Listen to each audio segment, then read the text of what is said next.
Galera, no nosso grupo de oferta eu lancei a dica na primeira semana de lançamento desse monstro e quem participa lá pegou, eu peguei também e hoje chegou a hora de ver tudo que ele é capaz. A gente vai falar do PXN P5, que quando eu pensei que o cenário de controle já tinha apresentado o limite da nova categoria, em questão de dias é lançado esse cara aqui e cria um novo nível a ser batido pelas outras empresas. E no trecho seguinte, tu vai entender o motivo disso. Opa, e aí galera, vocês estão bom? Espero que sim.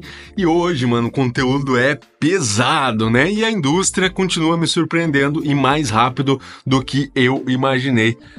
Trazendo esse carinha aqui. Mano, é brincadeira, o negócio é fora de série. Assim, pra quem já segue o canal, deve ter visto que há pouquíssimo tempo a gente lançou o vídeo completo de análise desse cara aqui, que é o G1 da Machinic. O legal dele, o diferencial, é que ele pertence a uma nova classe de controles, que é os básicos de alto desempenho, ou seja, a comunicação dele é muito rápida, isso reduz muito atraso e isso coloca essa nova categoria de controles como o ideal para quem joga online, né? Joga ali um COD, um Battlefield, um Fortnite, um Valorant, até um Rocket League, ou mesmo para quem joga serviços em nuvem, como o mais famoso, né? O Xbox Game Pass. Mas assim, o que é o curioso, que eu pensando de forma de detetive? Se a gente olhar tanto ele, o Machinic G1, como os dois concorrentes principais dele que saíram um pouco antes, o Nova Light da GameSir e também o Shooter da Fantech, a gente nota que os três têm uma coisa em comum, os três são básicos. Tu vê que eles até têm, né, a questão ali de Hall Effect e tal, só que eles não têm botões extras, não tem trava de gatilho, e as três empresas sabem fazer isso e têm isso em outros modelos. Então, eu até mencionei isso na análise, né? Se eles não colocaram, nem dá para ficar pedindo, porque provavelmente eles não botaram para não ficar muito caro e ia descaracterizar o controle, né? Ele ia virar um controle top de linha. Mas tudo isso mudou quando chegou o PXN, mano. O PXN, ele tem tudo para ser o melhor controle do ano e talvez até depois disso, se as empresas e os concorrentes não começarem a se coçar e correr atrás do prejuízo.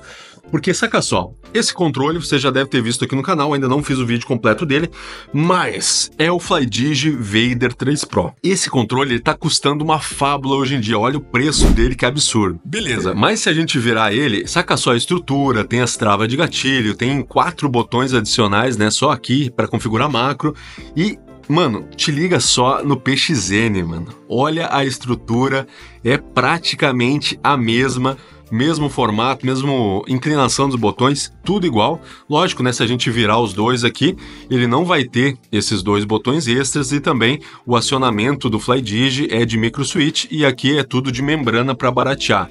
Mas, mano... Esse daqui, ele tem também 1000 Hz, mano, ele é da nova categoria de controles de alto desempenho para quem joga online e ele tem o dobro da performance do que um Flydigi, que é um controle muito mais caro, né, que é um controle ali que chega no máximo a uns 500 Hz, esse chega a 1000, então, mano, esse daqui vai ser o controle difícil de bater, vai ser o Golias, vai ser o gigante que as empresas vão ter que suar para vencer, mas nesse vídeo a gente vai saber tudo sobre ele, porque uma coisa é especificação, é no papel, aí tudo é bonito, né? Mas nesse vídeo a gente vai saber se comprova, se é bom de verdade, se ele tem pontos negativos e como que é a duração de bateria e tudo mais. A gente vai fazer aquele trampo detalhado que só aqui no canal. Então vem comigo, acompanha o vídeo, já deixa o like, te inscreve no canal para dar aquela força, beleza?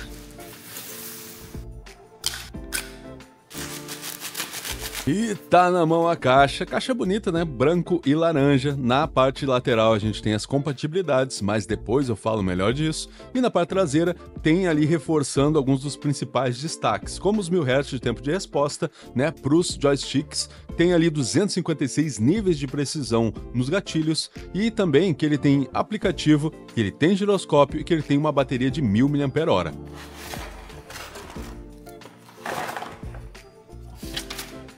Então, começando a falar dos itens da caixa por ele, o Manuelito, que vem aí, ele não tem português, mas ele tem o inglesinho, dá pra se virar no modo Joel Santana, e por mais que ele não tenha ali fotos e coisas do tipo, ele é muito bem organizado, tem tabelas, tá tudo bem separado, então eu acredito que vai ajudar a galera a entender o funcionamento. Cabo USB-A para USB-C para fazer o carregamento ou jogar via cabo simples, nada demais. Tem também o poderoso dongle 2.4 GHz wireless para comunicar nos 1000 Hz. E claro, o nosso PXN P5, que tá fazendo muito concorrente de marca maior tremer as canelinhas de medo. Mas a gente vai fazer agora um quadro mostrando ele no detalhe. Então, rapaziada, apresentação, né? Detalhes desse controle, principalmente aí da estrutura, do que a empresa entrega pra gente nesse conjunto. Bom, primeira coisa, né, que já é perceptível, é que o controle ele tem o layout de Xbox. Além do layout de Xbox, ele também tem um formato muito parecido de um controle original de Xbox One. Isso eu digo, né, porque hoje em dia na indústria, às vezes algumas querem inovar, até mantém o layout de Xbox, mas deixa um corpo ou mais parecido com PlayStation, ou mais parecido com um controle Pro de Nintendo Switch. Esse não, esse é full similar a um controle de Xbox One, tanto no layout como no formato. Então, rapaziada, já que a gente falou do layout de Xbox, vamos falar aqui do conjunto de botões de ação ABXY. Bom, uma das coisas que destacou assim que eu peguei esse controle, que eu não vejo, ou pelo menos não lembro de ter visto há muito tempo, é a questão desse tamanho de botões. Se a gente pegar, eu tinha comparado o FlyDigi no começo, vou fazer isso agora também, só para mostrar o que eu tô querendo dizer.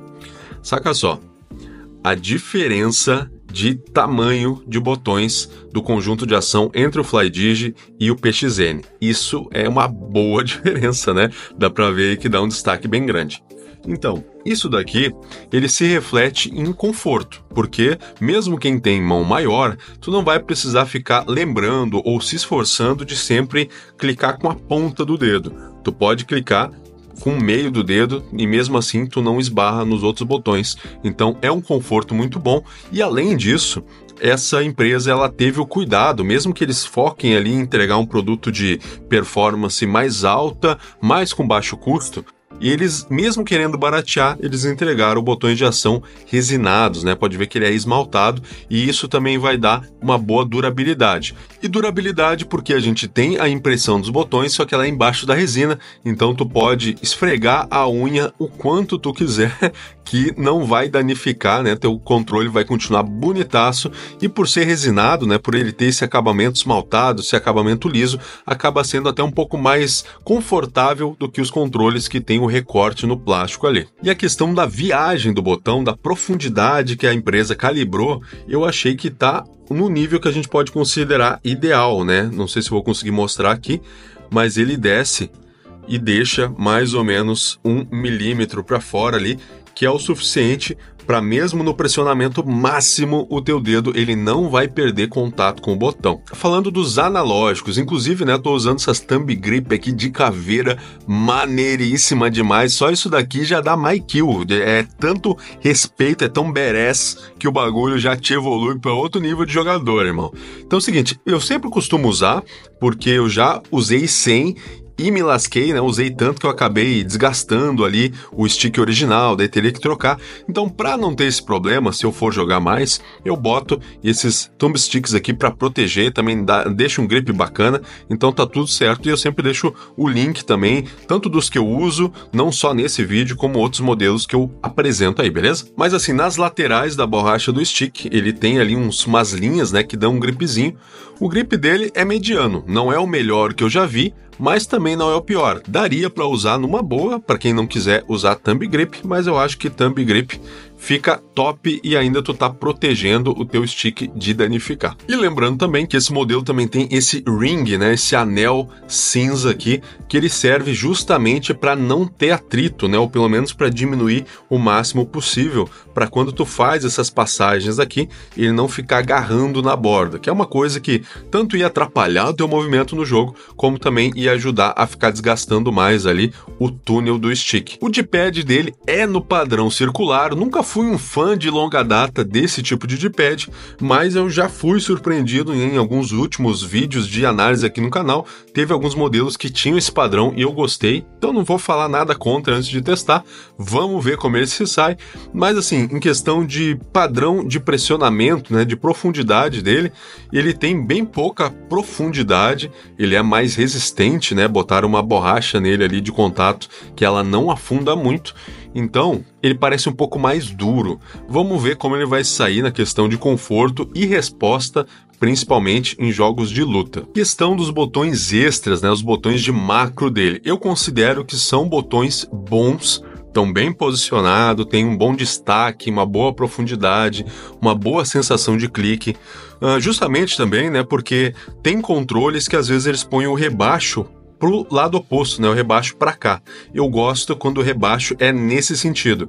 Porque quando tu tá com a mão aqui, ó, segurando, tu vai tentar no tato achar o botão, tu vai passar a mão aqui, tu já sente, porque a parte alta já te dá acesso rápido. Se fosse ao contrário, tu ia começar tateando pela parte mais próxima ali da linha da estrutura do controle. Aqui não, aqui o dedo já esbarra direto, tu sente na hora para fazer o clique. Então achei bacana essa orientação, eu acho que esse modelo, esse padrão atende bem. Parte da empunhadura do controle tem esse recorte diamante, né, feito na estrutura do plástico, dá um gripzinho a mais também, então tá valendo, acho melhor ter do que ser liso. E botões de ombro vão ter aquele clique curto, né, assim como é o controle original de Xbox One, e a gente consegue ver que ele aciona, dá para sentir o clique dele mesmo quando tu tá bem perto do eixo, então ele deve ser um botão de ombro que não vai deixar a gente na mão. E os gatilhos têm aquele formato anatômico, né, fazendo a curvinha para ficar mais fácil de encaixar, de não escapar. Tem também ali um pouquinho de textura que também é bem-vinda, então tu sente ali a profundidade dele com facilidade, mesmo quando tu não tá olhando pro pressionamento do botão. Então é um conjunto aqui que eu achei que tá muito bem acertado. Boa, rapaziada. Vamos falar um pouco agora de testes técnicos, começando aqui no Gamepad Tester. A gente tá aqui com o controle já conectado e vamos começar pelo gatilho, né? Então é o seguinte, se notar nessa barra aqui de cima, ó, pode ver que quando eu pressiono, ele preenche.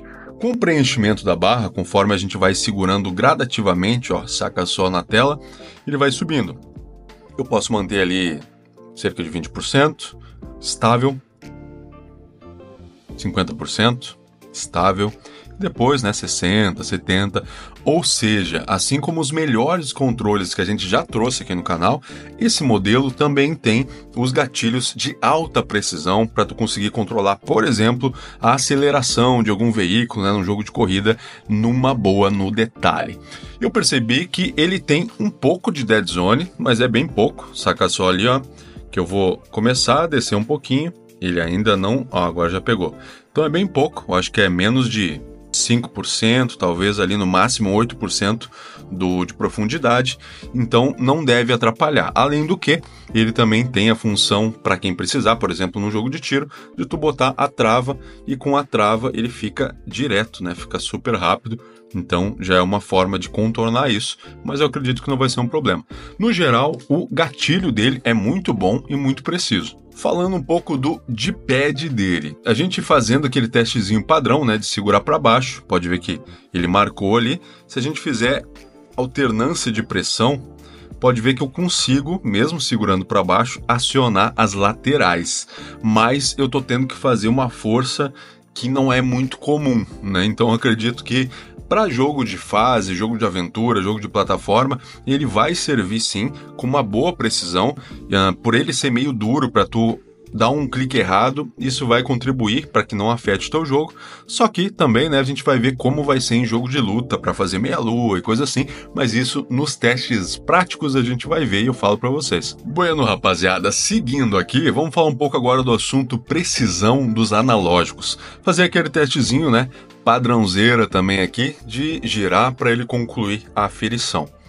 E como a gente tá vendo, ele chegou no resultado topzera da balada, 0,1% de média de erro. Isso daí tá praticamente perfeito em relação ao que o teste considera o melhor possível e tá no top tier, né? Tá ali no topo da lista dos melhores que a gente já testou aqui no canal. Porque foram poucos controles que fizeram melhor do que isso, né? E mesmo que seja melhor, tem pouca margem para melhorar, é só 0,1%.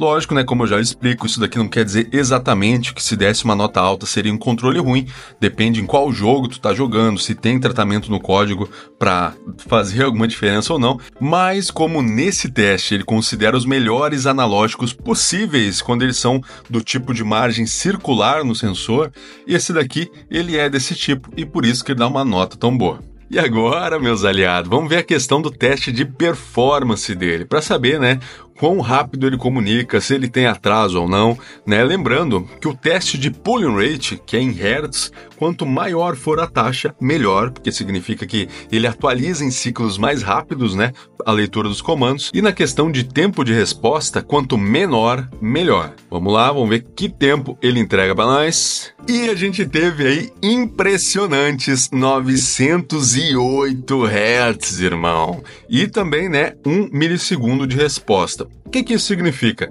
Significa que ele também passou a ser o campeão em performance em tempo de resposta aqui do canal, porque se eu não me engano, o Machenic G1, que é o concorrente de alto desempenho e baixo preço que a gente analisou antes aqui no canal, ele tinha feito nesse teste 893 e também 1 ms. Lógico, é pouca coisa, pouca diferença, mas ainda assim esse daqui ganhou. E lembrando, né, galera, que essa taxa de resposta é um resultado tão bom, tão absurdo, tão doideira, justamente porque se a gente pegar todos os controles que existem no mundo e botar em cima de uma mesa, pouquíssimos conseguem atingir essa velocidade mesmo conectado via cabo, né? E esse daqui fez esse resultado via dongle USB, ou seja, wireless, né? Sem fio, conseguiu fazer esse absurdo aqui. Agora refazendo, só que com o cabo conectado.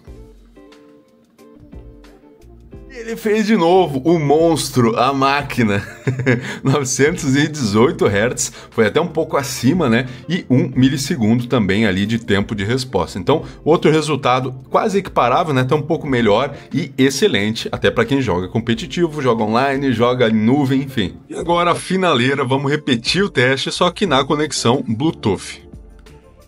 Então, galera, seguinte, ele fez 147 Hz de média de pooling rate e ele fez média de tempo de resposta em 6 milissegundos. Ou seja, essa conexão Bluetooth dele seria a mais lenta, né? E mesmo assim, ele ainda está um pouco acima de um controle original de Xbox One, que como eu tinha dito, né, fazia na base de 120 e poucos Hz e 7, 8 milissegundos. Esse ainda está um pouco superior, mesmo na conexão que é a mais lenta dele, né? É, galera, teste técnico acabou, mas eu tô fazendo esse trecho exclusivamente para ajudar. Tanto para ajudar os distraídos, a galera que tá na correria, sem tempo e fica assistindo, pulando o vídeo, depois perde alguma informação e pergunta a mesma informação que tá no vídeo nos comentários. E também para mostrar algo que eu descobri.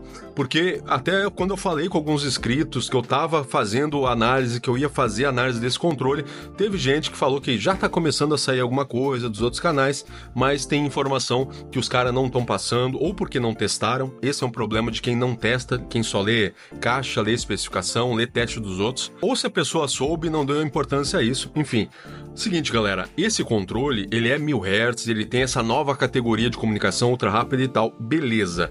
Só que, primeira coisa, isso daqui é para ajudar os distraídos de plantão. E para quem viu o teste técnico agora há pouco, já se ligou nisso, mas para quem não se ligou ou pulou o vídeo, galera, para tu ter acesso a essa velocidade de comunicação sem atraso, canhão, né, de os 1000 Hz, tu tem que ou usar cabo, mas não faz sentido para quem quer jogar sem fio, quem quer jogar longe, ou tu tem que comprar o dongle. Qual é o detalhe disso? Porque os vendedores, eu vou até deixar a foto aqui, ó.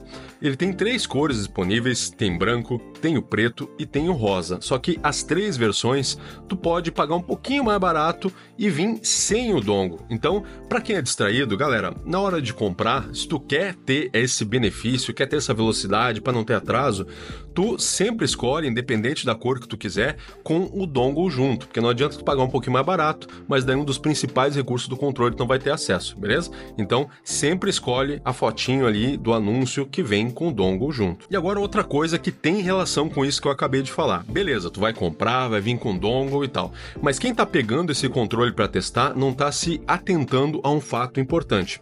Eu sou muito de mexer, de futricar e tal, e eu descobri, assim que chegou e eu testei o pulling rate, né, qual era a taxa de resposta dele, que ele tava menor. Saca só o vídeo que eu vou botar aí para vocês assistir. O dongle dele ainda não tá atingindo os 1000 Hz. Ele tava batendo ali cerca de 5 milissegundos e 190 Hz de média, ainda é melhor que um controle de Xbox, mas não é o máximo dele, né? Por quê? Porque precisa de uma atualização de software, né, de firmware do dongle. E isso eu não sabia, daí quando eu descobri, eu já fui direto achar algum contato da empresa para tentar falar com eles, para ver o que dá para fazer. Eu vou deixar o link aí para quem quiser atualizar e também eu vou ensinar agora como faz o processo. Então, rapaziada, aqui a gente está dentro do site da PXN, na área de suporte, depois na área de ferramentas, e a gente acha essa tela aqui, que eu vou deixar o link aí para vocês, e tem softwares aqui de diversos produtos deles, mas o que importa para a gente é esse daqui que eu estou selecionando, Dongle R5 Firmware versão 215, esse é o topzera para nós. Então o que a gente vai fazer é só clicar em download, ele vai baixar um arquivo zip, né, que é um arquivo que já está aqui, e a gente vai abrir ele e pode arrastar o arquivo exe para qualquer pasta ou para a área de trabalho para poder executar. Vem esse outro arquivo aqui, que é um arquivo de instrução básico. Não tem português também, né? Ele é multidioma, mas tem inglês, alemão, francês, italiano, espanhol e tal, mas português não tem. Mas ainda assim é básico e a gente vai ver aqui como faz. Já coloquei ele aqui ó, na área de trabalho, bem no meio, então vamos abrir ele e ele vai dar aqui ó, firma versão, tudo zerado e dizendo que não tem device. Agora eu vou pegar o dongle dele, vou inserir aqui na porta USB do meu computador e pode ver que ele já atualizou, né? Ele ligou e desligou ali, tá fazendo a leitura. Então, ele deu a piscadela enquanto ele estava fazendo a leitura do meu dongle e deu retorno. No meu caso, como eu já fiz, ele tá dizendo aqui, ó, versão 215, sucesso, ou seja, já tá atualizado. Se o teu não tiver, ele vai dar outra versão aqui, ele vai fazer a atualização automaticamente e ele também vai dar a mensagem de sucesso aqui. Beleza, feito isso, barbadinha, só que o que tu vai ter que fazer é, fecha o programa, tira o dongle do USB, depois insere ele novamente, só para ele dar o resetzinho ali, para ele assumir a nova capacidade de comunicação. Então tá aí, tá passada a cal, meu irmão, viu? Que fácil de fazer, barbadinha, e tu vai conseguir desbloquear todo o poder do lendário Saiyajin do teu controle e do teu dongle, porque nada adianta tu pegar uma Ferrari pra ficar andando com ela com motor de Gol. Agora, tu sabe como desbloquear todo o potencial do teu controlão aí pra tu jogar teus games.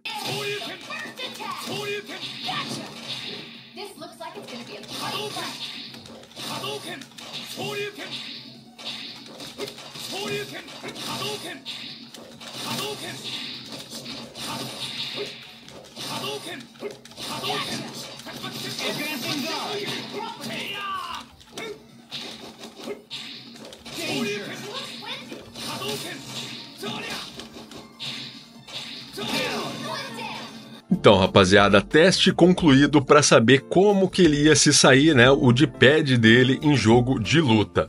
E o seguinte, já é padrão nesse teste eu ficar forçando a barra de repetir só golpes que exigem meia-lua. Então, Hadouken, Shoryuken e por aí vai. Então assim, como eu mostrei aí, dá para fazer de boa os comandos com uma boa precisão, né? Acertar Hadouken, combar com algum outro diferente, todos que exigem meia-lua. Porém, o que eu achei um ponto negativo aqui, que podia melhorar.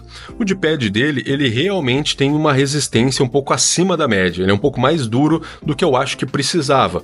Então assim, se tu vai jogar por longos períodos e é algum tipo de jogo desse daqui, como da franquia Street Fighter, onde tu fica repetindo esse comando de meia-lua por muito tempo, pode ser que se torne um pouco cansativo, né?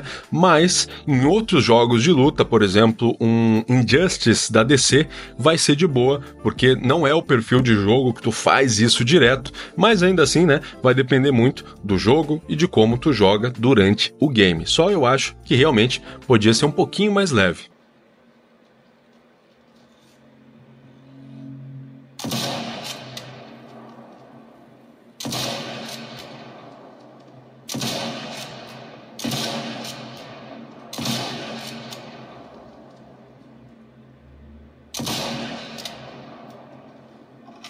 Isso aí, meus bruxos, testezinho de analógico, testezinho de mira dentro de jogo de tiro, feito com sucesso. E aqui, como padrão, a gente sempre testa dentro do campo de tiro do Sniper Elite. E eu achei mais um excelente resultado, um excelente analógico aprovado no teste, porque ele não tem um analógico desbalanceado, que puxa mais para um lado, mais para o outro, não. Ele é bem equilibrado, então quando tu te acostumar com as zonas de pressão e de aceleração dele, tu consegue sim ter uma boa linearidade de mira, uma boa constância de acertos ali no teu alvo, então vai ser de boa para jogar game de tiro. Detalhezinho que eu senti nesses analógicos aqui, ele tem a zona de precisão curta bem no centro, ou seja, todo mundo sabe, né, que tem aquela zona de aceleração, se tu botar só um pouquinho ele vai devagar, se tu botar um pouco mais ele acelera e assim ele vai indo.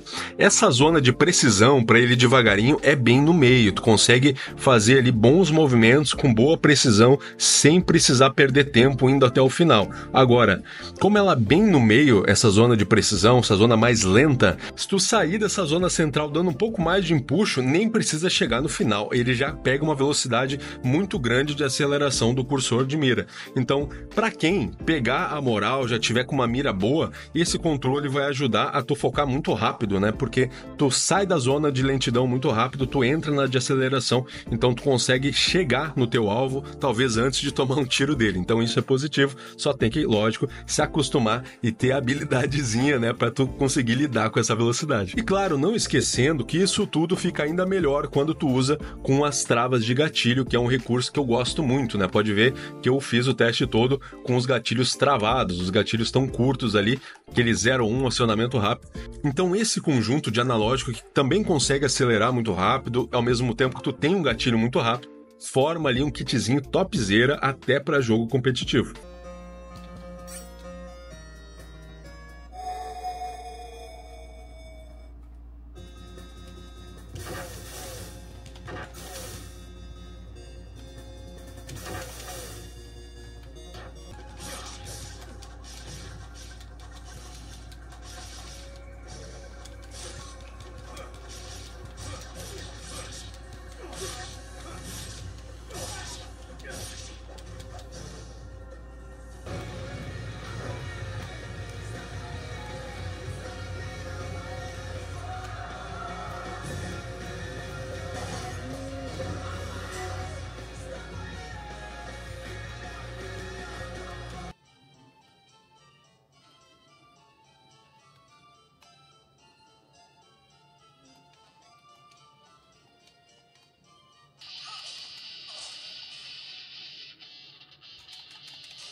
Testezinho do nosso PXN aí no Xbox Game Pass através do dongle USB 2.4.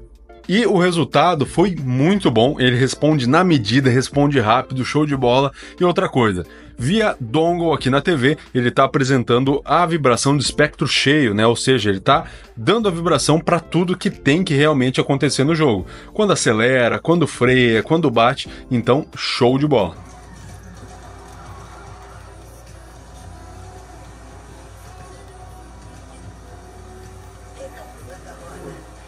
Feito agora com a conexão Bluetooth, também responde bem, responde inclusive melhor do que eu achei que ia responder no Bluetooth, tem menos atraso do que eu imaginei, tá de boa, daria para jogar tranquilo. Só uma coisa, né, que já é padrão no xCloud de TV, geralmente quando a gente conecta via Bluetooth, ele não apresenta vibração. Como foi esse caso aqui, também não teve vibração para nenhuma ação do jogo, então leva isso em consideração se tu é fã desse recurso, mas de resto funcionou muito bem.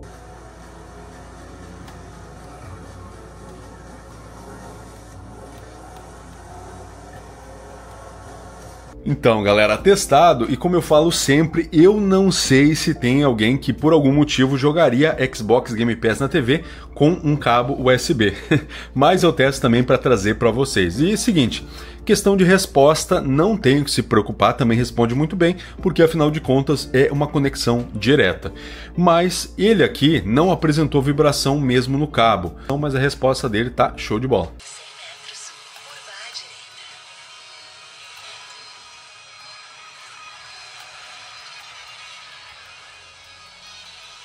Então, rapaziada, primeiro teste concluído, conexão Bluetooth através do xCloudinho da plataforma Android. Funcionamento, vocês viram aí, ele suave, de boa, dá para jogar. Questão de tempo de resposta, ele não vai ser tão competitivo como a gente tem no dongle ou no cabo, mas ele tem um tempo de resposta, um atraso padrão, é jogável. Uma coisa que é padrão, né, que eu não costumo ver nenhum controle que vai ser diferente disso, é que ele não teve vibração em nenhum momento do jogo.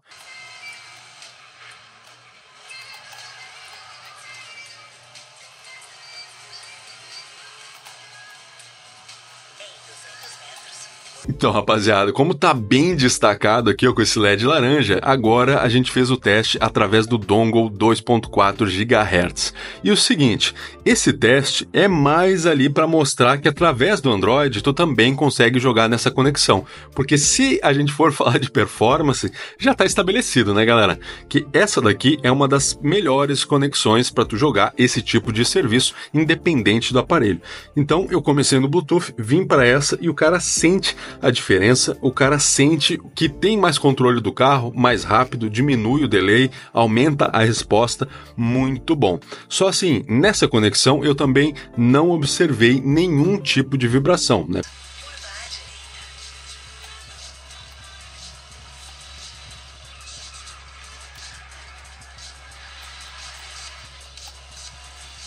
Bateria final do teste aqui do xCloud no Android, a gente fez então através do cabo USB.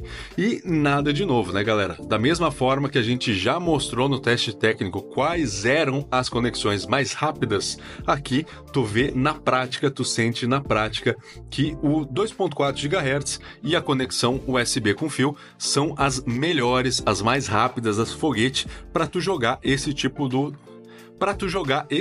de serviço sem nenhum atraso. Por algum motivo, no Android, em nenhum dos três modos ele teve vibração, né? Então, pode ser alguma coisa do meu teste, mas já leva em consideração se é uma função muito importante para ti. Pelo menos no Android, para mim, não rolou a vibração. Mas de resto, funcionamento, tá top, tá foguete e deve atender geral.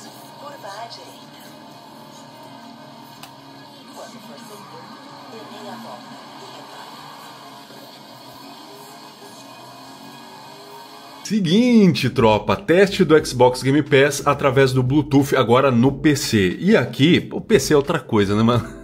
A questão da vibração já voltou totalmente, mesmo na conexão Bluetooth, e tá respondendo bem. Então, assim, aqui no PC parece que é sempre mais fácil do controle funcionar de forma completa. Bluetooth aprovado, vamos pro próximo.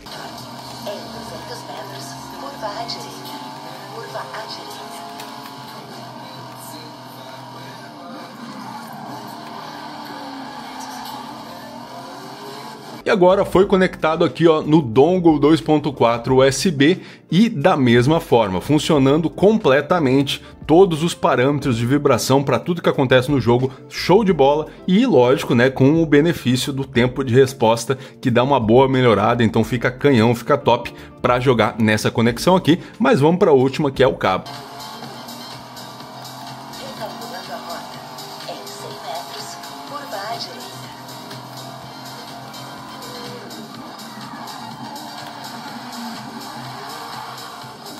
E agora, teste finaleira do Xbox, mesma coisa que a gente já viu nos testes técnicos e nos outros testes dessa plataforma. Nos dois, né, no cabo USB e no dongle, é canhão, responde muito rápido e aqui mais uma conexão onde tem resposta total da vibração. Ou seja, xCloud testado em todas as formas, em todas as plataformas e, lógico, por mais que o Bluetooth dê conta do recado, dá para jogar de boa, tá definido que as outras duas conexões são sim as que têm a melhor performance de resposta.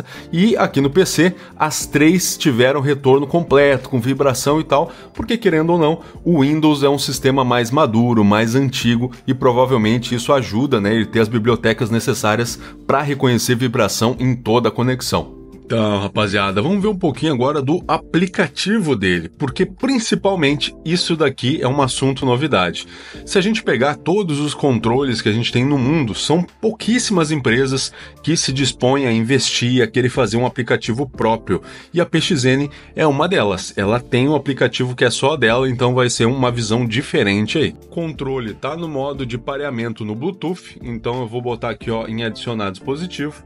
E saca só, aqui ele está rodando uma busca e ao mesmo tempo tem aqui, ó, adição manual dos dispositivos.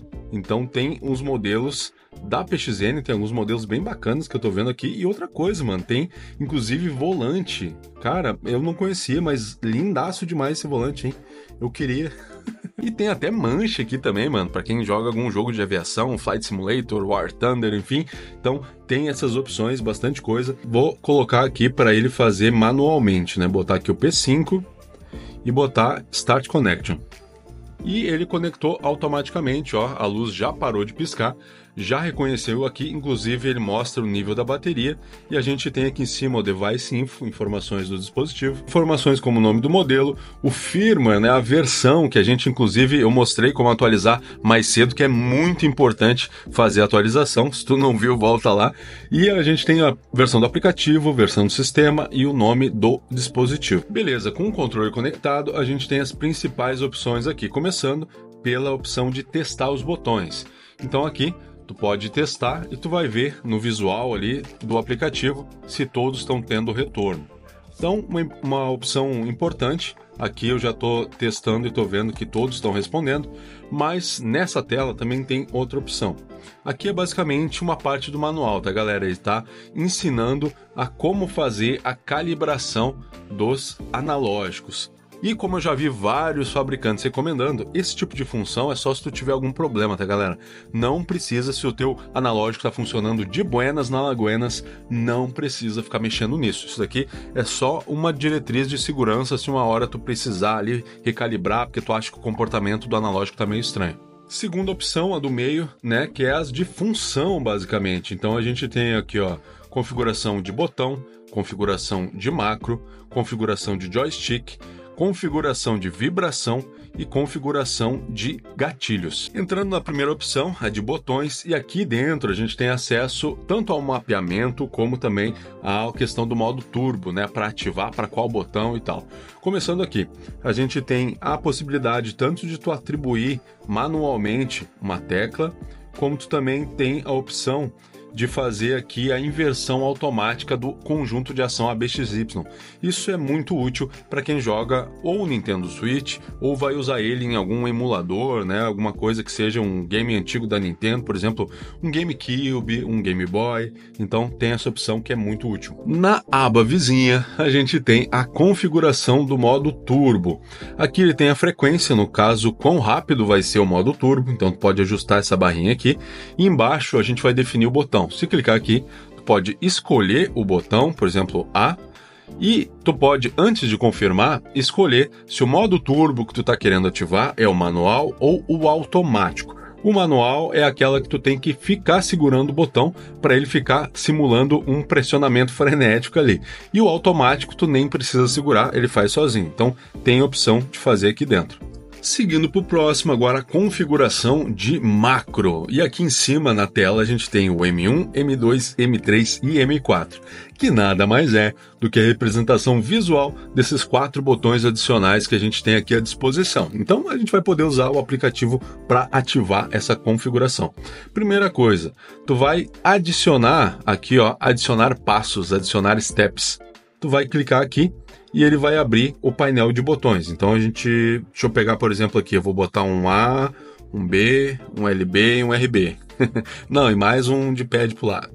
Beleza, daí tu clica em confirmar e ele adiciona na lista ali do que está pronto para rodar. Acho que está dando para ver que bem embaixo da combinação tem a questão do tempo, né? Que é um intervalo, o tempo que vai levar para ele executar isso daqui. Se clicar bem em cima, a gente consegue alterar. No caso, não dá para diminuir, 20 milissegundos é o mínimo, mas dá para aumentar se quiser, ou botar até bem mais, né? Na questão aqui de segundos mesmo. Beleza, tem outra opção também se tu quiser mexer nisso no tempo, que é clicar embaixo aqui, ó, Batch Time Settings, que ele vai para a mesma tela.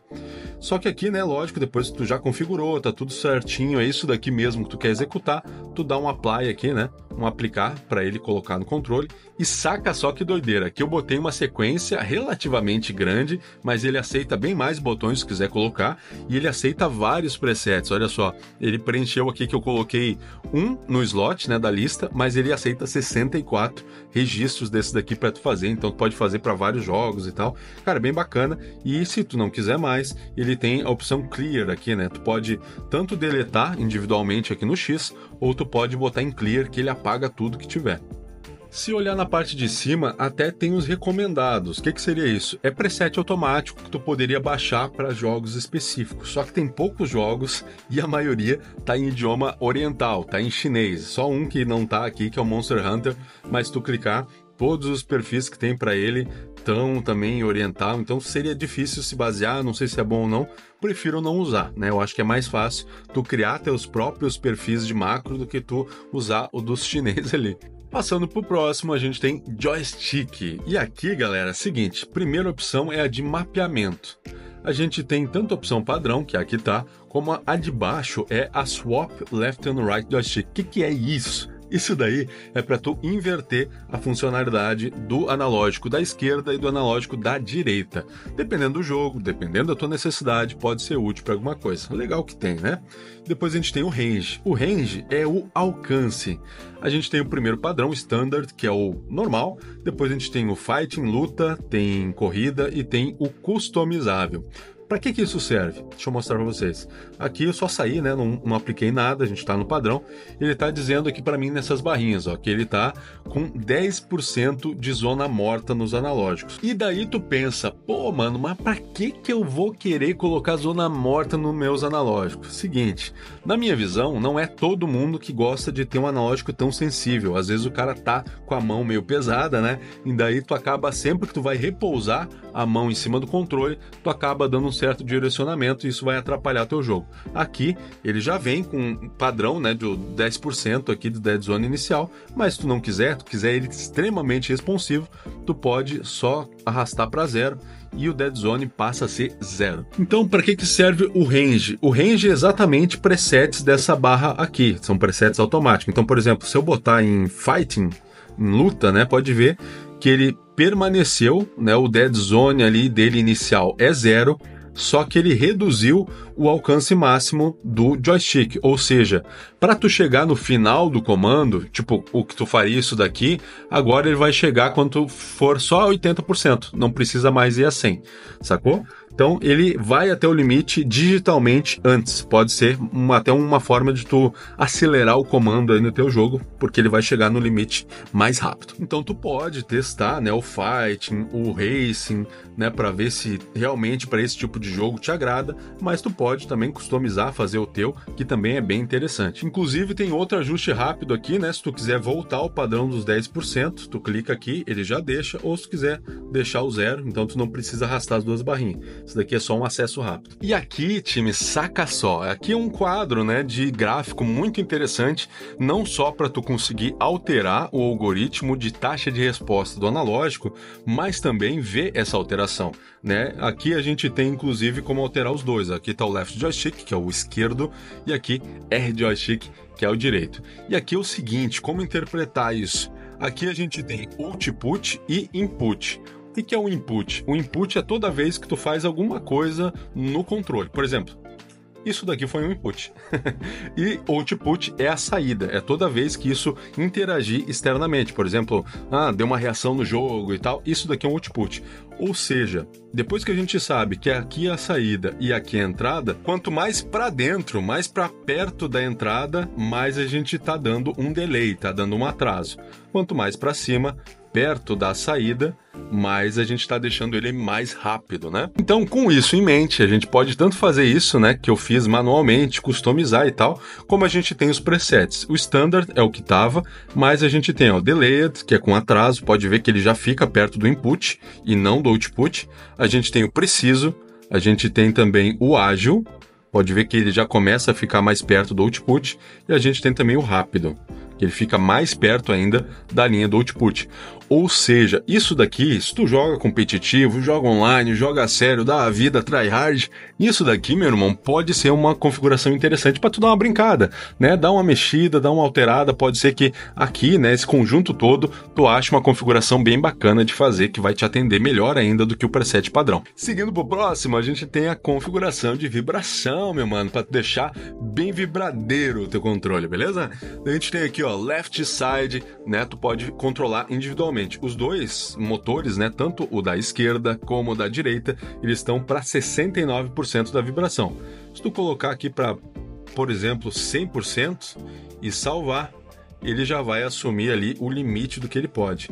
E, mano, 69% eu tava sentindo algumas vibrações dele aqui e ele já tava bem forte, mano. Então os motores dele parecem ser bem bons, porque eu pensei que ele tava em 100%. Beleza, aqui eu mostrei que tu pode fazer alteração individual, mas também pode aqui, ó, Restore Default, ele volta pro padrão, né? Então vai do teu gosto aí. Vem pra cá, e vamos finaleira, né, dessa página do aplicativo, que é a configuração de gatilhos. Seguinte, aqui a gente tem uma opção parecida com o que a gente tinha dentro do menu dos analógicos, que é uma barra de progressão. Então tu pode mover ela para os dois lados. E ó, que interessante. Lembra que no comecinho, para quem viu os testes técnicos ali, eu falei que ele parecia que tinha um pouquinho de dead zone no gatilho? E é verdade, mano. Eu nem sabia disso, nem tinha chegado nessa parte, nem tinha testado. E eu, né, só na ciência ali, no costume de testar controle, eu vi que realmente tinha. Só que o interessante, o que eu não sabia, é que dá pra gente remover dentro do aplicativo. Então aqui ele sai por padrão 2% de zona morta. Eu posso aqui, ó, arrastar a barrinha dele para -5, mano. Ele fica super responsivo. Lembrando também que isso daqui eu tô mexendo e deixando ele ainda mais responsivo, sendo que ele também tem a trava de gatilho, né? Que ele fica canhão também. Então, duas opções aí para tu deixar do teu jeito. E depois a gente tem a barra de final, né? Qual vai ser a final do gatilho. Interessante que ele não vai até 100, 95 é o limite dele, mas se tu quiser reduzir, por exemplo, 63% que eu coloquei aqui, para ele chegar no limite do torque do pressionamento. Dá para deixar, então bem bacana que tu pode realmente customizar e deixar do teu jeito. Se tu não quiser, depois fez alguma alteração, só dá um restore aqui para ele voltar ao padrão e salva e tá tudo certo. Tem isso daqui que tá aparecendo desde o começo, download. O que é para baixar? Então, digamos que tu já veio aqui, mas tu fez de tudo, tu fez chover aqui dentro, fez uma configuração que é digna de um campeão aí de campeonato de esporte. Daí tu vai poder salvar, né? Clica em download aqui, ó, e põe, por exemplo, o nome do jogo e salva. E daí aqui em cima, ó, pode ver que é Profile List, que é a lista de perfis. Vai ficar todas elas listadas aqui, então tu pode fazer uma para cada jogo. Inclusive, se tu for aqui em Cloud, em nuvem, tem uma opção que eu não testei ainda, mas tu pode criar uma conta na PXN e, teoricamente, ela deixaria tu armazenar na nuvem. Pô, mas pra que eu vou fazer isso? Assim, digamos que eu tô no tablet, mas eu também quero jogar com o mesmo preset que eu criei no meu celular, né? Se tiver na nuvem, eu consigo acessar lá, baixar e usar exatamente o mesmo perfil que eu tô usando no outro. Então, eu não sei se funciona, teria que testar, mas ainda assim é uma função bem interessante. Mas agora, seguinte, questão de manual do produto. A gente tem essa opção aqui também. E aqui, mano, ele tem aqui, ó, manual do produto, que eu acredito que seja o mesmo arquivo que a gente recebe, né? Que a gente recebe impresso, que vem na caixa. Deixa eu clicar aqui para ver. Exatamente o mesmo arquivo. Mano, o que tem de gente que pega o produto e perde manual não tá escrito. Então isso daqui facilita demais, porque tu não precisa catar na internet, vai estar sempre disponível no aplicativo oficial da empresa. Então, mano, cara, só parabéns, mano, tá demais isso daqui. Outra coisa, oficial tutorial, né? Se tu clicar aqui, ele vai se redirecionar para uma página específica, né, e oficial ali da empresa, que ele tem tutoriais de conexão. Pelo jeito, né, por ser diferente do manual, provavelmente tem até algumas coisas em vídeo aqui. Ainda tá demorando para carregar. Eu acho que o servidor que eles usam não tem uma performance tão alta, mas pelo jeito é vídeo mesmo. Então, além de ter o manual à disposição, tu vai para uma página que centraliza um monte de vídeo, de explicação, tutorial, como conectar aqui, ó, Android, iPhone, cara, muito bom. E agora eu prometo que eu acho que tá acabando, galera. A gente tem aqui a versão do firmware e tal, então tu pode, inclusive, atualizar pelo jeito aqui, ó, através do aplicativo, mas como ele tá na última, ele não tem. E ele tem também a opção de controlar o tempo de descanso, né? O tempo que o controle vai desligar para tu não ficar matando bateria à toa. Ele vem pro padrão 5 minutos, mas tu pode alterar aí. Show de bola. E agora, finaleira, o My. O My é o perfil de login. Pode ver aqui que não está logado, não fiz nenhuma conta, mas ele tem aqui configuração e tal, se tu vai ter acesso se tu fizer o login. Mano, tem aqui settings também, ó, que tu pode clicar e ele tem as línguas, ele tem só inglês e outros idiomas orientais, então inglês já dá para se virar muito bem, e a questão ali dos dados do meu dispositivo. Então, meus manos, seguinte, eu achei um aplicativo que me surpreendeu demais, né? Eu acho que é um exemplo para todas as empresas, mano. Faz um aplicativo para ti, mano. Olha como os caras tiveram um trabalho, botaram porrada de opção Pro, de ajuste ali, coisa realmente bem específica, bem detalhada, para tu mexer ali ó, no detalhezinho, tá ligado? E outra coisa, não é um aplicativo chato, ele tem um login, beleza, só que ele não fica te forçando a ter que cadastrar a conta, tu cadastra só se tu quiser, tem algumas vantagens ali, tu pode mexer de boa, só instalar e mexer. Cara, isso daqui que é um baita de um aplicativo, gostei demais, me surpreendeu e deve atender bastante aí a galera. Falando de bateria, um papo importante. Teste padrão aqui do canal com elástico maroto e vocês vão ver o quanto é importante testar de verdade isso. Bom, o tempo foi passando e esse foi o primeiro controle que durou tanto que ele bugou o contador porque ele chegou no 9999 e teve que ser zerado, né? E eu podia calcular os dois resultados do contador, ia dar o resultado igual, mas também eu coloquei há pouco tempo esse relógio aí de baixo, então a gente pode somar a diferença entre os horários. Beleza, a gente começou às 20h44 de um dia e lá por uns 15 minutos antes de acabar a carga, o controle começou a piscar os LEDs indicando que ele ia apagar e ele apagou sem carga às 20h06 do dia seguinte. Ou seja, ele durou 23 horas e 22 minutos, mano. Cara, na história do canal, só 2 controles tipo console tinham conseguido chegar na marca ali dos 18 horas e foi excelente. Esse chegou a 23 horas e 22 minutos, pelo menos umas 5 horas a mais do que esses antigos recordistas aqui do canal em bateria. Mano, 5 horas, isso é muita coisa. E detalhe, esse tempo de 23 horas e 22 minutos foi na conexão via dongle, né, que estava comunicando no canhão de 1000 Hz, que deve consumir mais ainda, né, porque a taxa de ciclo é muito alta e ele conseguiu, ainda assim, esse absurdo de tempo. Então, manos, para descrever a bateria desse controle, a gente só pode usar a palavra incrível, né? Ou surpreendente. Ele passou a primeiro lugar recordista aqui do canal em duração com uma margem bem grande. E isso é até uma prova do que eu falei recentemente para inscrito nos comentários, que não dá para se basear, galera, só em número, só em tabela, porque isso facilmente engana. Quem viu a análise, por exemplo, do G8 Plus, que eu trouxe na versão do Hulk há pouco tempo, aquele ali também era um controle que ele tinha 1000 mAh de capacidade total de bateria. Só que esse, né, o G8 Plus, ele tinha feito umas 11 horas, enquanto esse daqui, o PXN, ele fez quase 24 horas. Saca só o nível da diferença entre os dois tendo a mesma capacidade de bateria. Então, manos, não dá para se basear se não tiver teste, porque cada controle tem a sua média de consumo, tem a sua qualidade de bateria, sua característica de energia, então é bem diferente. Por isso, galera, eu gasto dias na produção do vídeo só para trazer esse teste a mais. E sim, eu falei dias no plural, porque às vezes a galera pensa, pô, mas nesse tu gastou só 24 horas, só um dia, e nem sempre, mano. Imagina quando falta energia elétrica, ou quando dá algum erro no jogo teste, ou um erro no Windows, tudo isso ou faz perder um período de gravação, ou faz perder toda a gravação, e eu tenho que carregar o controle e começar do zero. Então dá um baita trabalho, mano, mas vocês viram aí que dá uma diferença absurda em quem só pega o controle para ficar lendo a especificação do site ou da caixa e quem testa de verdade. E para quem quiser saber o comportamento de carga dele, né? Tipo, quando ele tá carregando, como é que ele fica? Quando ele termina de carregar, como é que ele fica? E é assim, rapaziada. Não sei se vai dar para conseguir pegar aí, ó.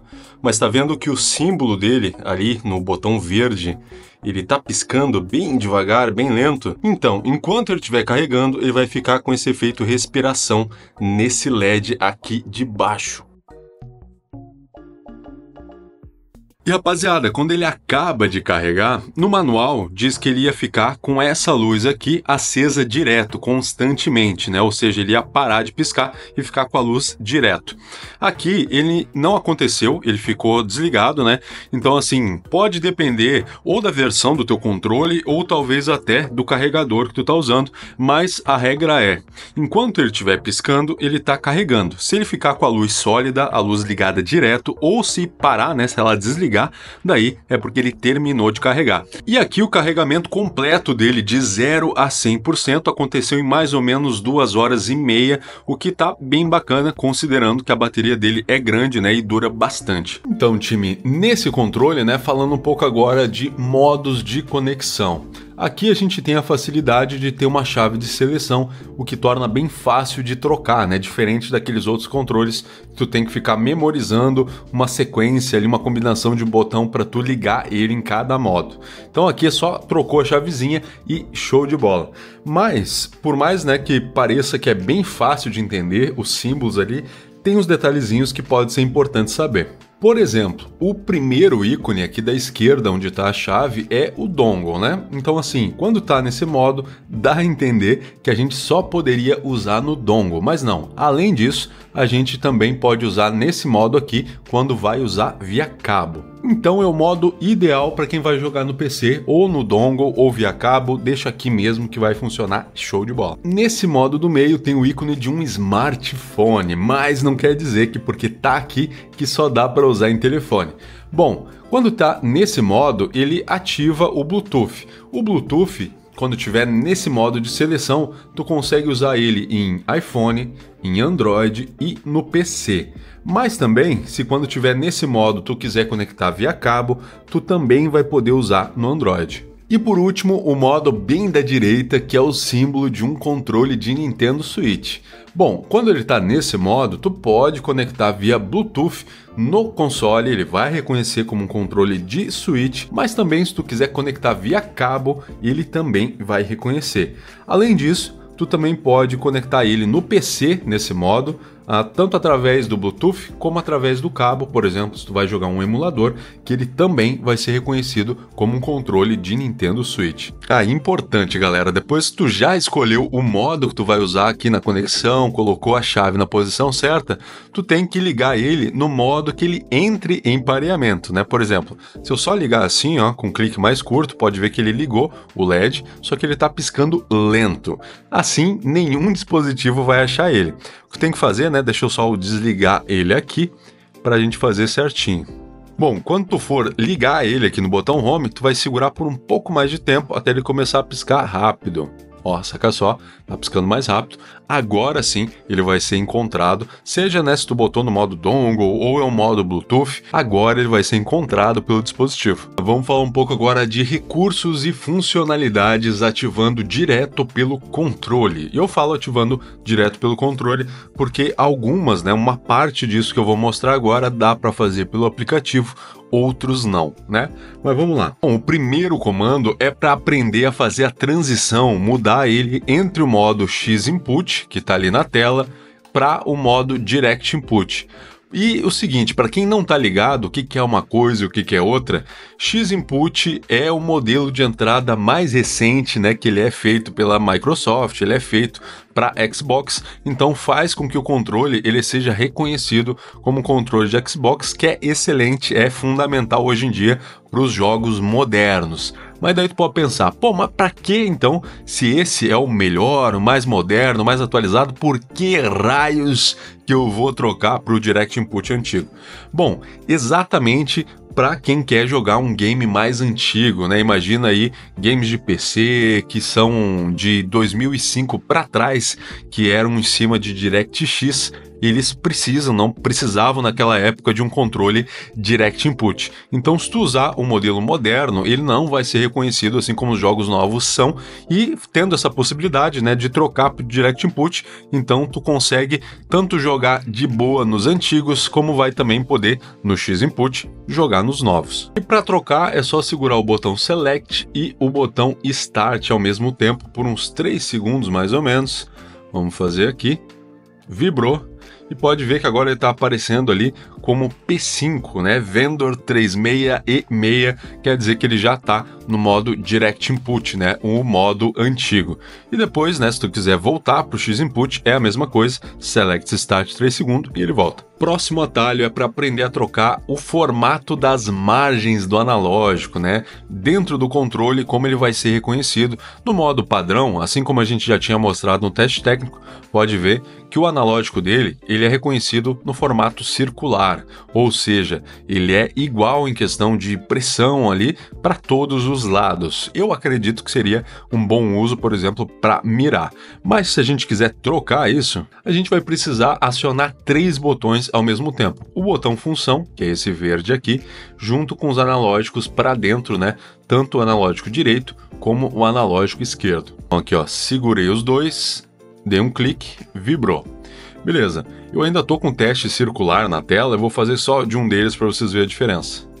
Saca só o quanto mudou. E o seguinte, aqui ele passou de 0,1% da média de erro para 9,9%. Isso não quer dizer exatamente que o analógico é ruim. Ele quer dizer que, por exemplo, onde tem os rosas ali, é onde, nesse modo, ele é mais quadrado, Ele tem mais empuxo nessas direções aqui. Por mais que a maioria dos jogos atuais, eles tentem fazer uma tratativa no código para deixar esse modelo respondendo parecido com esse, tem jogos que pode ser que tu tenha alguma vantagem, Por exemplo, vai correr com personagem num jogo onde não tem tratativa no código e pode ser que nessas diagonais ele corra um pouco mais rápido, por exemplo, Isso não tem como saber, pode ser melhor de um jeito para ti em algum jogo e no outro não, então é um recurso interessante, mas tu tem que testar para ver se para ti tem alguma diferença, se tem alguma aplicação, e se não, tu volta pro normal mesmo, que é o circular. Depois tem outro comando muito parecido, mas daí é só com os analógicos, Tu segura e vai segurar ali por uns 5 segundos mais ou menos, e quando ele vibrar, quer dizer que ele ativou. Para que serve isso? Assim como eu mostrei no aplicativo, quem viu ali, que tinha um preset padrão entre 0 de dead zone e 10%. É exatamente que a combinação desses dois por 5 segundos faz. Ele vai alternar de 0% de dead zone para 10%. Então, se tu sentir ali que está muito sensível, quer deixar um pouquinho menos, faz o comando, vai passar para 10, e ao contrário também acontece. Se quiser voltar, faz de novo o comando, ele volta para 0% de dead zone e ele vai responder o mais rápido possível. Tem também a funcionalidade de controlar o nível de vibração, que é bem basicão. A gente segura aqui o botão verde, o botão de FN, e vai colocar para cima o analógico da direita. Então segurei aqui, vocês não vão ouvir, mas ele está vibrando. Então, cada vez que tu coloca para cima, ele sobe um nível, para baixo ele desce um nível. São 5 níveis de vibração, né? O primeiro deles é o desligado, depois ele tem 30%, 50%, 70% e o último 100%. Seguindo para a próxima funcionalidade, tropa, o modo turbo, né? Que é aquela função de simular digitalmente um pressionamento rápido de algum botão. Aqui a gente está dentro do jogo Spider-Man Remaster e vamos ver qual é que é a pegada. Bom, para a gente fazer, a gente pode usar de exemplo o botão X. O botão X nesse jogo, ele serve para meter-lhe a porrada fortemente. Mas para isso tem a condição que tu tem que ficar batendo freneticamente aqui no botão, senão ele não faz, né? Se tu apertar só uma vez e segurar, ele dá o primeiro golpe e interrompe. Então para isso a gente vai resolver com o modo turbo. O que a gente tem que fazer, segura aqui o botão de função junto com o botão que tu quer. E agora, se eu segurar o botão X, ele vai ficar batendo direto e vai economizar bastante pressionamento aí. E eu repeti o processo, né, segurando aqui o FN mais o X, que foi o botão que eu usei, ele vai passar para o modo automático. E agora, como vocês podem ver aí, eu não preciso nem tocar nos botões, que no modo automático ele fica aí, ó, descendo a lenha na vagabundagem. Posso ir até lá buscar um café, que ele fica aqui fazendo o trampo de salvar Nova York. E quando ele tá nesse modo automático, se quiser pode mexer na velocidade que ele dá o golpe. Para isso, é só segurar aqui o botão de FN e colocar o analógico ou para a direita ou para a esquerda. Ó, aqui ele vai vibrando, ele vai reduzindo a velocidade, ou pro lado direito ele vai aumentando. E a partir do momento que tu não quiser mais usar o modo turbo, é só repetir pela terceira vez o mesmo comando, né? De segurar aqui o botão de FN e mais o botão de ação que tu usou. E ele vai parar e vai voltar ao normal. Essa opção, né, de parar, de tu repetir pela terceira vez, é para tu parar só de um botão. Se tu fez o modo turbo para vários botões e tu quiser cancelar tudo ao mesmo tempo, tu só vai precisar apertar o FN de novo junto com o R3, né, com o analógico da direita. E assim ele limpa todos os comandos de turbo que tiver. E depois a gente tem uma outra funcionalidade que eu gosto muito, que é de programar as macros, né, ou seja, atribuir funções para esses botões aqui de trás.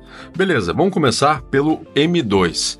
O processo vai ser o mesmo para todos eles, a gente só precisa pressionar aqui e segurar o botão FN junto com o botão de macro que tu quer configurar. Pressionei, pode ver que ele está piscando, isso significa que ele está no modo de gravação. E eu vou colocar um botão que eu gosto aqui, que é o B, a esquiva, e para finalizar eu aperto aqui. Pode ver que ele parou de piscar porque ele voltou ao normal, ou seja, ele gravou, já tá tudo certo. E nesse jogo eu gosto pra caramba de botar a esquiva aqui porque ele fica no mesmo lado, na mesma mão que eu dou direção, né? Então fica muito mais fácil de fazer a esquiva do personagem. Do outro lado, fazendo a mesma coisa pro botão M1, vou segurar os dois e vou colocar o botão de disparar teia. E daí, pressiono de novo o M1 para concluir. E agora, quando eu pressiono, então, vocês sacaram que no botão de esquiva eu botei para ele fazer uma vez só, e aqui no botão de disparo de teia eu botei para ele fazer vários, né? E isso acontece porque quando tu segura os dois juntos, o botão FN e um botão de macro, quando ele fica piscando aqui, ele tá te dando a permissão de gravar uma sequência tanto do mesmo botão ou até de outros botões. Tu pode gravar até 32 botões, é muita coisa. Lembrando que ele tem um limite de 2 minutos. Se em 2 minutos tu não encerrar, né, pressionar de novo no botão de macro para ele parar de gravar, ele encerra sozinho. E quando tu não quiser mais usar botões de macro, é só tu fazer a mesma coisa, né? Tu vai pressionar aqui o botão FN e mais o botão de macro que tu quer limpar, e quando ele ficar piscando, tu, ao invés de clicar nos outros botões, tu só dá um clique de novo no botão de macro que tu quer limpar, e pronto, o botão de função voltou com o LED ao normal, não tá mais gravando, e o botão que antes estava com a esquiva, agora voltou a estar em branco. A gente tem também o comando de recalibrar os joysticks. Lembrando, galera, que esse comando não é para usar toda hora, ele é um comando de manutenção. Se tu perceber que tá tendo alguma coisa errada, parece um drift, alguma coisa que não tá bem centralizada, alguma resposta estranha do analógico, daí tu faz. Do contrário, não aconselho que tu fique fazendo esse comando. Bom, para começar, a gente vai usar o botão de função e mais esse botão que tem um quadradinho vazado aqui, que é o botão de screenshot, né? Então a gente segura os dois. Pode ver que ele vai começar a piscar os LEDs ali, ó, alternadamente, é porque ele entrou no modo. E quando ele entra no modo, a gente vai fazer 2 a 3 giros completos no analógico. Logo depois, 2 cliques nos gatilhos e depois a gente coloca ele em cima da mesa e a gente vai pressionar aqui o botão de Start por alguns segundos. E aqui pode ver que ele já voltou para o padrão normal do LED, então ele já terminou de recalibrar, e se tu estava com algum perrengue, ele já deve ter resolvido. Bom, depois disso a gente tem mais 2 comandos de manutenção, que são resets. O reset do hardware do aparelho e também o reset da memória dele em questão de configurações que tu fez no aplicativo. Beleza, o primeiro deles, que é para tu fazer o reset de fábrica do hardware dele, a gente vai fazer de desligar ele.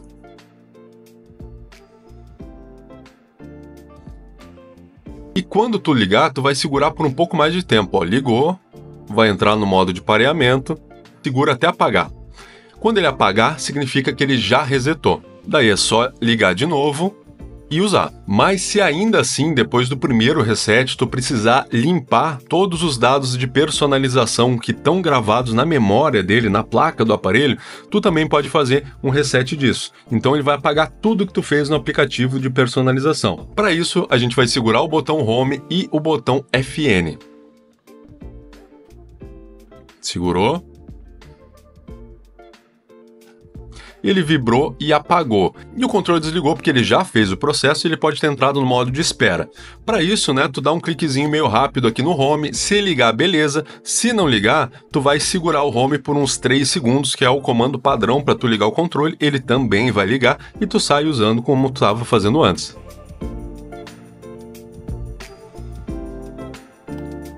Eu acho que é isso, galera. Vamos agora para a conclusão? Vamos se encaminhando para a finaleira do vídeo. Só antes mostrar uma parada para vocês. Sabe por quê? Eu acho, né, que esse formato de vídeo mega detalhado não deve ser todo mundo que faz, porque ele dá um trampo absurdo. Eu tenho certeza que esse vídeo deve ter ficado com 1 hora ou mais, e ainda assim o pessoal vai achar que é muito tempo. Só que para mim, né, para quem fez o vídeo, ele demorou semanas para ser feito, dias e dias, e saca só. Dá um ligue aqui, só para fazer esse vídeo eu tenho mais de 160 GB de material gravado, é muita coisa, dias e dias, semanas fazendo, além do que, né, mais pagando Xbox Game Pass só para fazer teste. Então, mano, eu acho que o canal merece a tua inscrição, hein? Fala tu, molecote. Tô te ajudando, tô passando conteúdo no detalhe, eu acho que merece, já deixa aí, te inscreve no canal para dar aquela força, ou também, né, te inscreve e deixa nos comentários se tu prefere vídeo curto, que isso sempre vai ser levado em consideração. E outra parada é que 99% de tudo que eu trago aqui no canal é pagando no meu bolso, né? Então acaba sendo um pouco mais pesado manter um canal com esse propósito. Então se tu vê algo que tu curtiu, que tu tá precisando, se comprar pelos nossos links, não paga nada mais por isso e tá dando uma força enorme para cada vez ter mais conteúdo por aqui, incluindo lá no nosso grupo de ofertas, que tá o QR Code aí, onde eu mandei esse controle aqui logo que lançou na primeira semana, então a galera ficou sabendo em primeira mão. Beleza? Então é isso, seja a inscrição, o like, o comentário ou comprar pelos nossos links, tudo ajuda demais. Bueno, vamos lá. Brodezada, seguinte, a única coisa que eu acho que passa perto da gente considerar um ponto negativo foi mesmo que eu falei no teste prático do D-pad dele ser meio duro. Mas assim, ele é meio duro para games estilo fliperama, né? Jogos de luta tipo Street Fighter, onde tu precisa fazer esse movimento várias vezes. Para isso, incomodou. Agora, para jogos de luta mais parados, né? Tipo um Injustice ou outros tipos de jogos, não teve problema. Mas só pontuando que eu acho que para jogos muito frenéticos de luta pode ser meio duro demais. E de ponto positivo, daí fica fácil, né, time? Vocês viram aí que vai longe. Primeiro, que ele tem um ótimo desempenho para quem quer competitivo, jogar online, Xbox Game Pass ou algum outro serviço transmitido pela internet assim, e ele funciona muito bem. A bateria dele, não tenho o que falar, é surreal, tanto que não é à toa que ele acabou de virar o top 1 aqui do canal em duração de bateria. Conforto também, né, porque ele é muito bom, e também para quem já jogou em um controle de Xbox, não precisa nem se adaptar, porque basicamente o formato é a mesma coisa. Outro ponto muito importante, estabilidade top, porque todo esse tempo de uso, em nenhum momento eu tive problema de falha de conexão, nem no 2.4, nem no cabo, nem no Bluetooth, ele funcionou perfeitamente, então ele é um controle confiável. Depois também não posso deixar de citar os 4 pedals adicionais ali de configuração de de macro, que são muito bem-vindos, e ter 4 botões extras na parte de trás não é comum. Isso ajuda demais, mas são poucos controles que tem. Ainda na parte traseira, os modos de conexão, que são nesse estilo de chave, que é muito prático, muito fácil de trocar. Outra coisa é o aplicativo dele, que me surpreendeu demais. Por ser uma empresa que eu não conhecia, eu não estava botando fé no aplicativo próprio, mas ainda assim eu queimei a língua. Eu vi que é muito fera, muito bem trabalhado, tem várias opções de ajuste mais pro, então, cara, muito bom. No geral, rapaziada, para resumir, é muita coisa boa, alta performance e preço baixinho. Então, assim, manos, não tem dúvida que vale a pena demais comprar esse controle aqui. E outra coisa, eu digo de novo, se as outras empresas não começar a se coçar, a lançar algo que chegue perto dele por um preço bom também, vão ficar para trás. A PXN estava fora do meu radar, mas ela veio na maldade, ela veio para quebrar o barraco mesmo, tá OP demais. E para finalizar, galera, ajudar vocês a dar uma visão de preço, dar uma visão de onde se encaixa, uma opção para baixo, uma para cima, e até para atender a melhor forma possível o teu gosto, a tua necessidade e o teu bolso. E aqui é o seguinte, e eu sei que eu já mostrei esse carinha aqui no começo do vídeo, tá, galera? Mas é porque é obrigatório trazer ele aqui, vocês vão entender o porquê. E também porque para combater o PXN, no nível que ele tá, só um controle tipo Machinic G1. Porque os dois, eles fazem parte dessa categoria nova de controles, essa categoria quase que exclusiva, né? Porque tem poucos modelos, que são os baratos, mais de alto desempenho, para quem joga online, joga competitivo e tal. Beleza, começando por isso, a gente tem nos dois 1000 Hz, né? Então os dois vão ser muito bons ali para quem joga esse tipo de serviço online, competitivo, da vida, é tryhard, vão ser igualmente bons nisso. Depois a gente tem a questão da duração de bateria. Quem viu o vídeo deve lembrar que eu falei que só teve 2, antes do PXN, né? Só teve 2 controles que conseguiram chegar na marca excelente de 18 horas e pouco, e o Machinic G1 foi um deles. Lógico que não chega nas 23 horas e pouco do PXN, mas ainda assim tá muito bom e chega relativamente perto. E outra coisa que eles são parecidos é o preço. Lógico, eu tô falando quando os dois eles estão no preço cheio, preço normal. O PXN costuma ser um pouquinho mais caro no preço base, uns R$30, mas é pouca coisa. Ainda assim, eu vou mostrar um truquezinho que tá rolando se quiser pegar mais barato, e daí talvez isso faça toda a diferença na hora de escolher.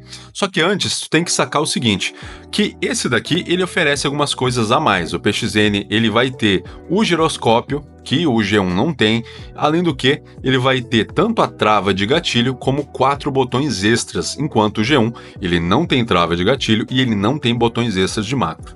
Para algumas pessoas isso pode ser impeditivo e vai querer sim o PXN, e para outras pessoas não vai fazer diferença essas principais adições que ele tem, e o G1 já vai ser de bom tamanho e ainda vai conseguir economizar uma grana. Então, tropa, preço dos dois tá na tela, só que o seguinte, um aviso muito importante, é complicado a gente abordar valores aqui no YouTube, porque isso muda toda hora. O valor que dá para conseguir chegar, por exemplo, no Machinic G1 é diferente de quando eu comprei e possivelmente vai ser no futuro. Então assim, ó, isso daqui é só para estabelecer uma base de comparação para te ajudar a escolher. Não deixa de clicar no link para ver o valor atual, porque isso muda toda hora e não é porque tava aqui que esse valor vai se manter. Às vezes ele tá mais caro ou tá até mais barato. Eu acho que vocês estão conseguindo ver aí, e esse é o cenário que a gente tem hoje, né, no mês de março de 2025.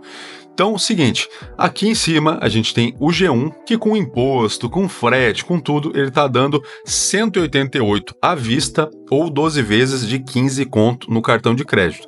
E embaixo a gente tem o PXN, que ele tá saindo 203 à vista ou 12 vezes de 16 conto. E daí pode dar a entender, beleza, pô, mas eles são muito parecidos, né? Então, se é para pagar quase a mesma coisa, pegar o PXN que entrega mais. Beleza, faz sentido, só que tem um truquezinho que eu ensinei aí pra galera, pros inscritos que eles estavam conseguindo pegar, que é um hackzinho para fazer o valor do G1 cair. Então vou ensinar para vocês agora. Saca só, galera, aqui eu tô só com um Machinic G1 no carrinho e ele tá dando esse valor de 188, que foi, na verdade, né, praticamente a mesma coisa que eu paguei quando eu comprei o meu. Só que, aí que tá o detalhe, por que ele tá dando um pouco mais caro? Porque o AliExpress, quando o produto ele não bate R$100, ele não libera frete grátis. E aqui que tá o pulo do gato. porque a gente tá tendo que pagar o frete de R$24. E se a gente tirar o frete? E agora saca o truque, galera. Coloquei esse cabo aqui, que é um cabo muito útil, né? Um cabo USB ali que ele tem saída múltipla de carregamento, então tu pode carregar o padrão antigo, micro USB, USB-C atual e também Lightning de iPhone, só para dar os 8 conto para fechar o frete grátis. E eu tô dizendo que também é vantagem porque é um cabinho muito bom, mano. Eu tenho ele aqui, ó, e ele é excelente. Então é meio que ganha-ganha, tá ligado? Então, time, valor atualizado tá na tela e lembra do valor antigo, né, que inclusive foi mais ou menos que eu paguei no meu, 188 conto. Aqui ele tá saindo por 163 com esse truquezinho de adicionar o cabo. E ele pode sair mais barato, tá, galera? Ele tá saindo 163 porque nessa conta aqui que eu fiz, nesse cadastro do AliExpress, eu não tinha moeda, não tem cupom de desconto, não tem nada. Se tu tiver moeda, se tiver cupom de desconto, saca só quanto que sai. Então, fazendo essa mágica, fazendo esse truque, tu levaria um G1 por ali de 160 a 95 conto, dependendo se a tua conta ali tem moedas ou não. Mano, então já dá uma diferença muito maior, né? Por exemplo, aqui é 203 para tu levar um PXN e aqui 95 para tu levar um G1. E sabendo disso tudo, agora sim tu vai poder tomar a tua decisão com base tanto no teu bolso, do quanto tu quer pagar, como nos recursos que tu precisa. Para parte das pessoas, pegar uma Scenic G1, mesmo que seja sem os pedals, sem as travas e sem giroscópio, por esse valor aqui, já vai valer muito a pena e a pessoa pensa, pô, mano, já tá mais do que o suficiente para mim, não preciso de mais, uma Scenic vai me atender. Agora, para outras pessoas também vão pensar, não, mano, mas eu não vou abrir mão, né, da trava de gatilho, dos pedals, do giroscópio, pô, preciso também a questão da bateria maior, isso pega muito para mim, vale a pena, ainda é um valor bom, daí beleza, entendeu? Então cada um vai escolher conforme o seu bolso e a sua necessidade, mas são duas opções que se equivalem no que é principal e vão ser muito bons. E para quem for mais exigente, nível campeonato de eSport, tem uma terceira opção, que essa também é fora de série. E aqui eu também tô falando de um PXN, mas não é a mesma versão que eu mostrei. Esse daqui é uma versão top de linha, anabolizada, absurda, que realmente é para quem quer o melhor do melhor possível. Esse daqui, se não é o mais rápido do mundo, tá entre os melhores e mais rápidos controles do mundo. Ele tem, né, a denominação ali de o PXN 8K, que a galera chama, porque ele chega a 8.000 de polling rate, mano. Tá, tem uma noção que muito controle não chega a 1000 Hz, que esse daqui chega sem fio, e esse daqui consegue chegar a 8.000. Tu consegue, inclusive, setar dentro do aplicativo, se tu quer usar o máximo ou se tu quiser botar menos, né, tipo 4.000 e tal, mano, é doideira. Deixando claro que eu não considero que esses dois PXN estão na mesma categoria esses dois aqui, ó. Esse daqui tá um nível a mais e também principalmente por causa do preço, né? Esse daqui, ele sai para 203, enquanto o versão anabolizada dele tá 363. E ainda assim, eu vou mandar real, eu considero que esse valor aqui, ó, do PXN mais top de linha anabolizado, ele tá excelente, tá muito bom também na questão de custo-benefício. E por que isso? Porque se a gente comparar, por exemplo, a marca Bitop lançou um pouco antes um modelo também que eles diziam de altíssimo desempenho, que chegava no máximo a 2.000 MHz, só que o custo dos caras, com imposto, com tudo, assim que nem esse daqui, tava ali na base, e tá ainda, né, na base de 530, 550 conto, mano. É caro. E esse daqui, ele entrega 8.000 de polling rate, bem mais, e custa 363. Então, assim, a PXN superou a concorrência na questão do que ela entrega pelo preço, até na linha mais cara. Mas basicamente é isso, galera. Eu quis trazer para vocês ali tanto o que vale a pena ou não do PXN padrão, que eu analisei, como também do G1, que é um concorrente fortíssimo, um pouco mais barato, que pode valer a pena, especialmente se tu fizer esse truquezinho que eu mostrei. Lembrando, galera, que esse truque que eu mostrei para baixar o preço é temporário. Provavelmente, né, isso pode mudar, ele pode sair. Então, quem quiser pegar, já aproveita agora, mas basicamente tem essas três opções aí, inclusive um top de linha mais caro ainda, do máximo que a gente consegue, então eu acho que tem bastante opção para você escolher, beleza? Brigadão por quem assistiu até aqui, grande abraço e até daqui a pouco no próximo vídeo.